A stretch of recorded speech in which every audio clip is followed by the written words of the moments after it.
ቤተሰብ እስኪ አንድ ነገር ዛሬ ልንገራችሁ።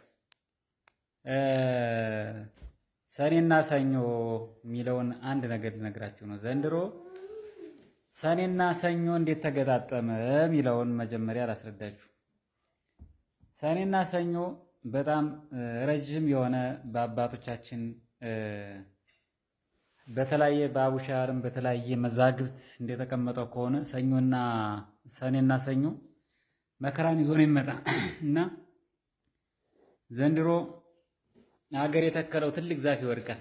እመኑኝ፣ ይህን ቪዲዮ ሼር አድርጉት። ሀገር የተከለው ትልቅ ዛፍ ይወድቃል። ሀገር የተከለው ትልቅ ዛፍ ይወድቃል። ደግሜ እናገራለሁ። ይህን ቪዲዮ የእውነት ሴቭ አድርጋችሁ ያዙትና ነገ አውጣችሁ ይሄ ልጅ እኮ እንዲህ ብሎ ነበር ትላላችሁ።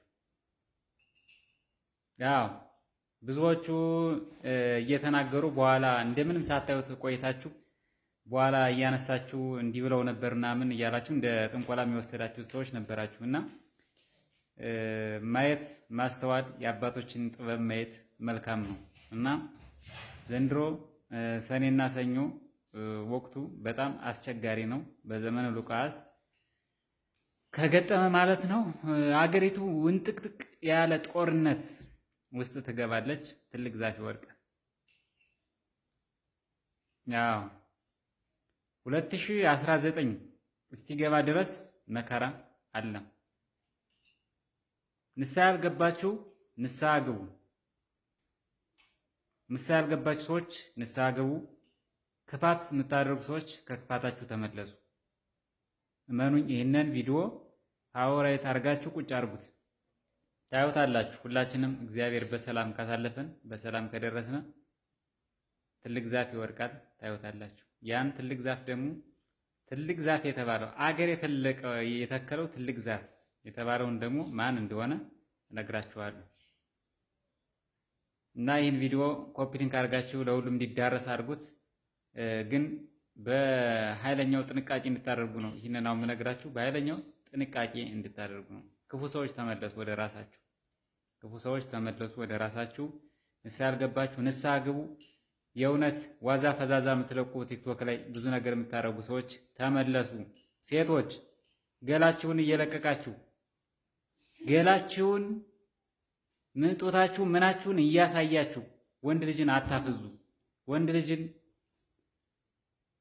እንዳልሆነ ሽባ እያረጋችሁ ነው ያላችሁ።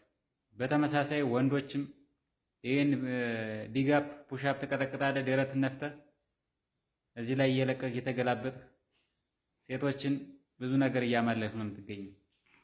ጥንቃቄ አድርግ እህቴ፣ ጥንቃቄ አድርግ።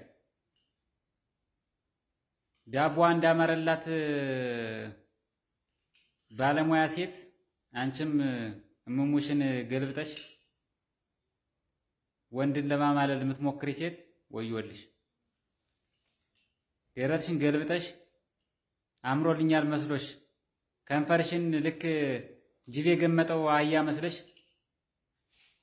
ምትሄጂ ሴት አለሽ። ወዮልሽ ነው የምልሽ። ወዮልሽ። እኔ እነግርሻለሁ፣ አስረግጬ ነው የምነግርሽ።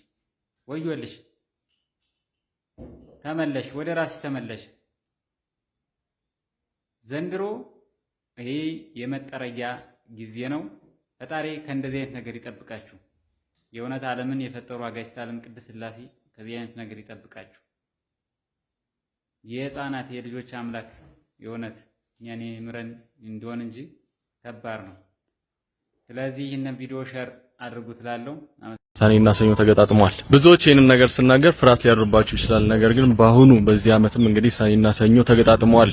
በሚቀጥለው ሳምንት ሰኔ 1 ይሆናል ሰኞ ዕለት። እናም እነዚህ ሁለቱ ቀኖች አንድ ላይ ሲገጥሙ ብዙዎች ፍራቻ ያድርባቸዋል። ሰኔና ሰኞ ገጠሙ ማለት በጣም ብዙ የሆኑ መጥፎ ነገሮች ወደኛ ይመጣሉ ማለት ነው ብለው ያስባሉ ብዙዎች። ነገር ግን ወደ ኋላ ተመልሼ ለማየት እንደሞከርኩት እንደ እኛ አቆጣጠር ማለትም በ1956 የኢትዮጵያ የትራፊክ መንገዷን የቀየረችበት ወቅት ነበር። በዛን ወቅትም እንግዲህ ብዙዎች ለአደጋ ተጋልጠው ነበር። ማለትም እንግሊዞች ከነበራቸው አገዛዝ ወይም አሰራር ወደ ጣሊያኖች የዞረበት ማለትም ወደ ነበረበት የኢትዮጵያ የትራፊክ መንገድ የተቀየረበት ጊዜ ነበር። በዛም ምክንያት ሰዎች ግራ ስለገባ ሳይደርስባቸው ብዙዎች አደጋ ደርሶባቸው ነበር ተብሏል። በዚህም ምክንያት ሰኔና ሰኞ ስለገጠመ ነው እንደዚህ አይነት አደጋዎች የደረሱት። ወደፊትም እነዚህ አይነት ቀኖች ከተገጣጠሙ አደጋ ይደርስብናል ብለው የሚያስቡ ሰዎች አሉ። በተጨማሪም ጋሪ ከአዲስ አበባ የወጣበት ዓመተ ምህረት ነው በዛው በ1956 እንደ ፈረንጆች እንደ ኢትዮጵያ አቆጣጠር። ታዲያ ብዙዎች ይህ ቀን ሲገጥም እንግዲህ እንዳልኳችሁ ፍራቻ ያድርባቸዋል። የሚመጣው መጥፎ ነገር አለ ብለው ያስባሉ። እናንተስ ምን ታስባላችሁ? አሁንስ እያሳለፍነው ያለው መጥፎ ነገር ከዚህ ቀን መገጣጠም ጋር የተያዘ ናችሁ ብላችሁ ታስባላችሁ? በሚቀጥለው ሳምንት ሰኔ 1 ሰኞ ዕለት ይውላል። ሰኔና ሰኞ ይጋጠማሉ።